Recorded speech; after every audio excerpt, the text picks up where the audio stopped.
Today I'll be going over how to outsmart hitters. So as a pitcher, that was kind of my main thing was outsmarting hitters. I wasn't a guy that could dominate just throwing heat by people. So my biggest strength was outsmarting hitters, thinking ahead. What could I do that would throw the batter off, or depth perception, or their eye level being changed. So that's kind of how I won ball games. So I'll be going over what are the things you need to do to become a smarter pitcher. So to become a smarter pitcher, number one, you gotta be able to read the batter's body language. So with a hitter, you throw a fastball, say his arms flail, and he doesn't rotate the hips as much as he should. Probably means he didn't see the ball and it got on him quick.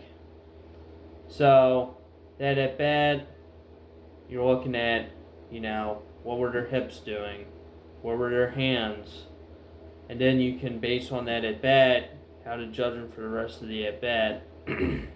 So is he seeing the fastball good? Based on that, maybe he's not. So then make your decision how you're going to pitch him.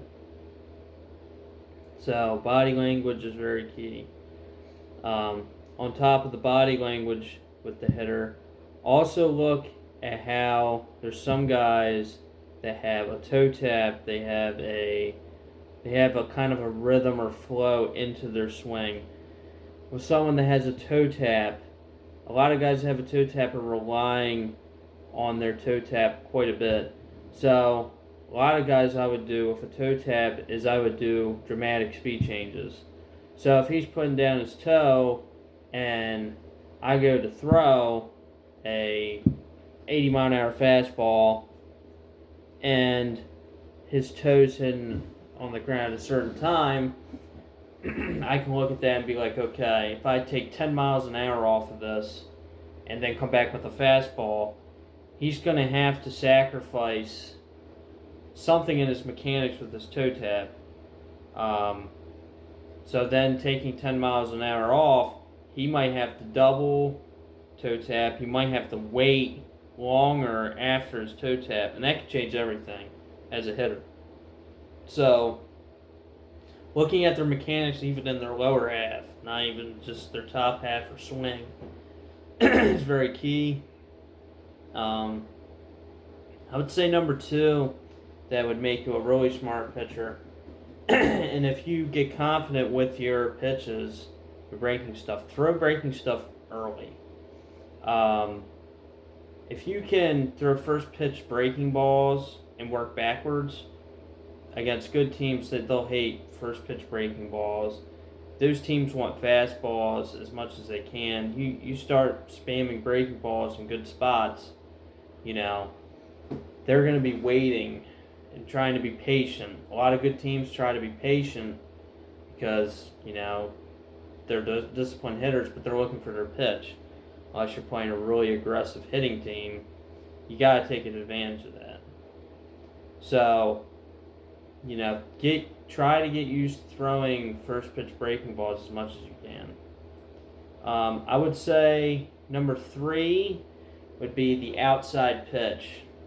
As much as there is a lot of guys that can go oppo, it's probably the least favorite pitch to a lot of hitters. A lot of guys want the ball in or middle or high.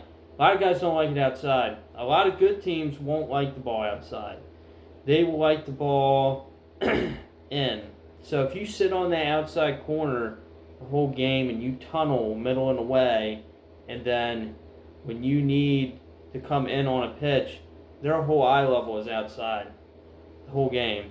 So you throw something in and they're confused. They're going to get jammed on probably maybe even a little bit of an inside pitch just because they've been mechanically been sitting out there the whole game with their swing or their eye deception. So the outside breaking ball or fastball was where I sat most of the time in my career.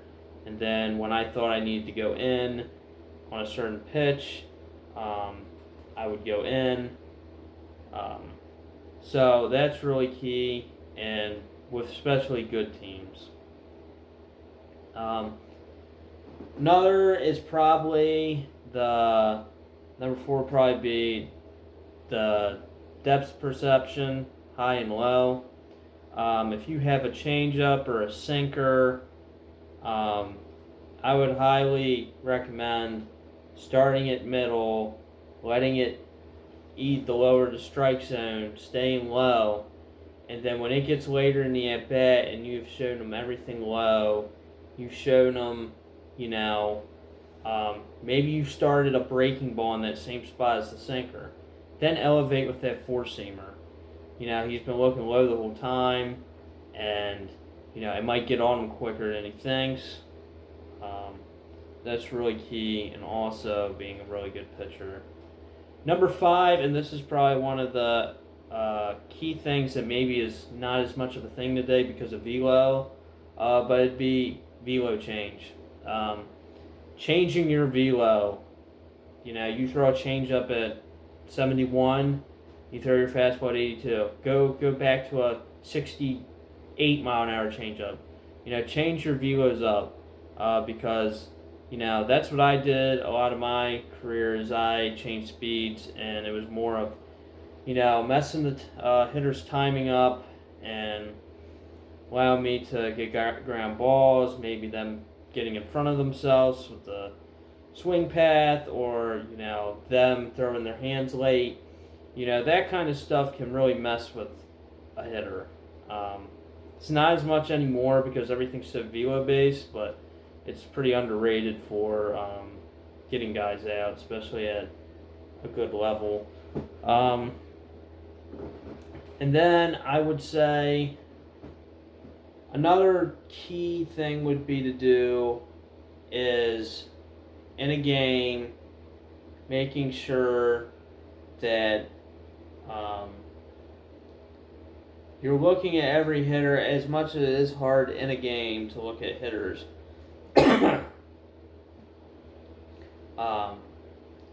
first through the lineup, see what their approach is. I mean, you can tell probably one bad in or maybe two bad in.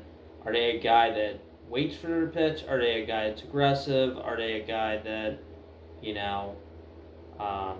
they swing at anything? Do they hit an outside pitch well, but only on a certain pitch? Now, using all that to your advantage is gonna make hitters frustrated. Now, there's guys that don't have to do that if they're dominant enough as much, but a guy like me and how I pitched, that's how I kind of survived and won ball games. And then I think number 6 would be watching film. I watched film.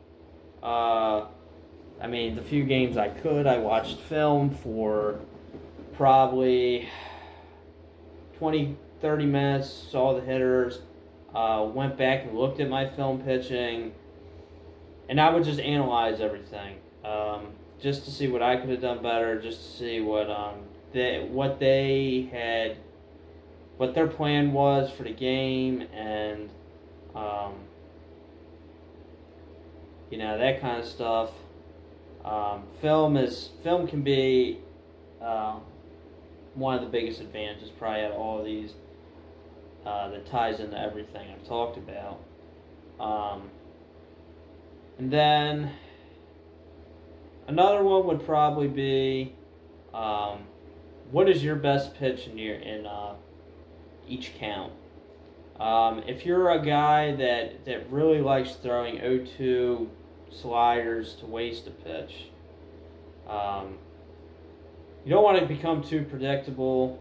There was times in my career I got too predictable throwing the same pitch. If you have to in certain instances, maybe with a certain guy that's maybe not guys lower in the lineup, but maybe at the top of the lineup, throw a pitch you haven't thrown on a waste pitch. sometimes, I mean, they might be expecting a waste pitch that's okay. It's a slider outside. Well, say you throw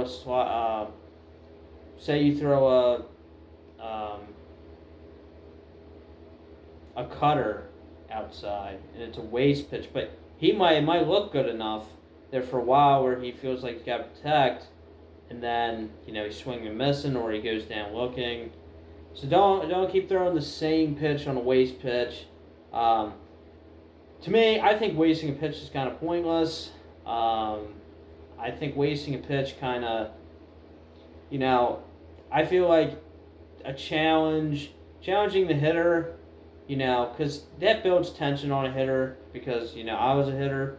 If a guy keeps attacking me and I'm fouling it off, it's building, the fact of this guy's really coming after me, no matter really what happens. So that would be another really good thing to do. And then I would say, and this goes for a lot of lefties. So this number 7 would probably be lefties, and a lot of guys will probably know what I'm saying. Lefties love the pull. I mean, there are lefties that go oppo, but lefties tend to be, you want to sit low and away. Low and away and outside is probably the pitch you're going to get the most success with lefties. That's what I did my whole career, and when I left the ball in or whatever, that was probably the pitch I hit the most. I don't think I gave up too many hits that were low and out. It was just, that's how a lot of lefties are. They just love the ball in. Righty, it's not as much. I guess it's just the way of lefty and righties. And then I would say another one, number 8, would be, there's times, and I did this a lot of guys will continue to throw the same speed throughout the whole game. They're getting tired or they're down the count. They're throwing the same speed. I mean, if I got down 3-0, I was taking at least 2 or 3 miles an hour off the pitch. And just trying to locate somewhere. 3-1 even sometimes. 2-0 sometimes. It was, okay, well, I'm down the count. I gotta find a location where it's going to be safe and I can get a strike.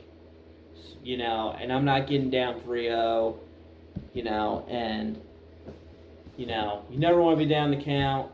So sometimes taking velo off the pitch is like your best option.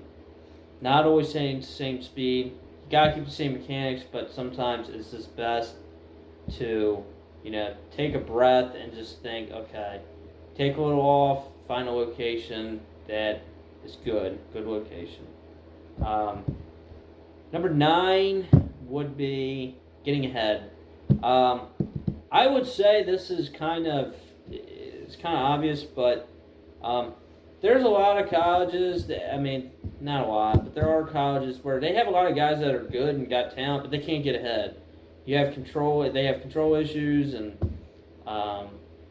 and as a hitter, when you get up in the count, you're way more confident.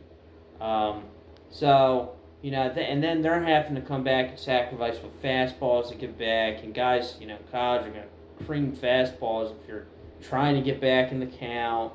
And, so as a hitter, a pitcher, getting ahead in the count is one of the biggest things. It opens up your whole repertoire. If I get up 1 strike, no balls, then I can go to my breaking ball, and if I get him to swing, I'm up to 0-2. With my whole repertoire in mind with 0-2. I can do whatever I want. You get down 1-0, I don't think 1-0 is bad, but still need to get ahead. Now 2-0, when you're getting down 2-0 consecutively, then you're just, you're kind of, you're end up feeding fastballs and having to get back, and that'll never work. It's just going to lead to walks and pitches getting hit more and that kind of stuff. So that's pretty key in pitching too. Um, Number 10, think about yourself as a hitter when you're in the box and what you think. This might not be used as much, but this is a pretty good tip, because me as a hitter, I think sometimes, well, I would have never pitched myself. I would have thrown a lot of breaking balls to myself, or I love the pitch outside, and I like certain pitches in certain spots, and I was more of an aggressive hitter. So you kind of got like, well, 3-1. Well, most hitters are looking for that fastball. You know, first pitch of the at bat, most guys. Now, there are a lot of guys that like to take the first pitch. I never believed in that. If it's there and I can hit it, then I'm swinging. I think it's kind of, I don't know. I never agreed with it, but look at yourself as a hitter too and analyze, what you do, because then you'll have better understanding how to analyze other guys, by just looking at them. And it's kind of funny. Pitching is, its own unique thing, but it does tie into hitting too, because you're a hitter, and you know your approach too, and you know how some guys are. So you gotta use that to your advantage too. So I would say those 10, I think, or 9, are really key to being a better pitcher. And then, kind of to sum it up,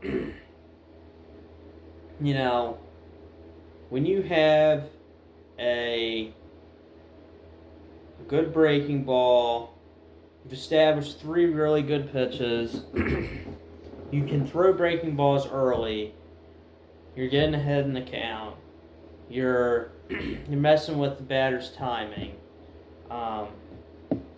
you're looking at what pitch they struggle with the most. All those things together, on top of the fact that, confidence and that kind of stuff, that stuff will make you a better pitcher.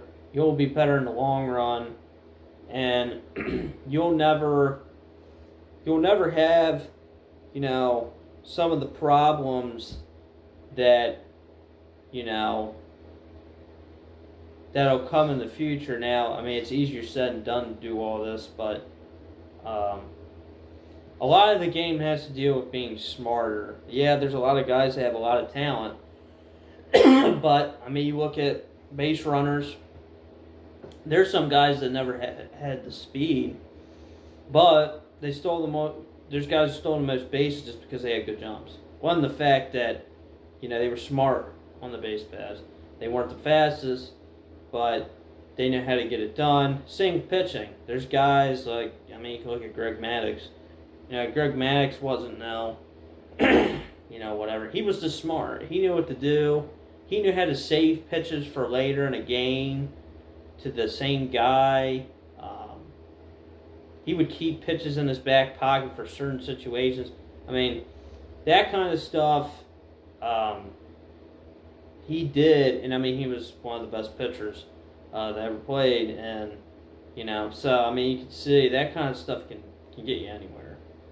So guys that maybe are in a similar situation I was, low 80s, maybe topping 86, breaking balls in the 70s, I would really encourage thinking about it, because it helped me.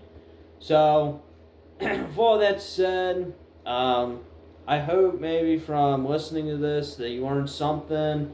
Maybe you can implement in your bullpens, or and hopefully in game, they can make you a better pitcher. So, well, I hope you guys enjoyed the video. If you liked the video, press follow, and I'll be posting other content, hopefully every day. Thank you.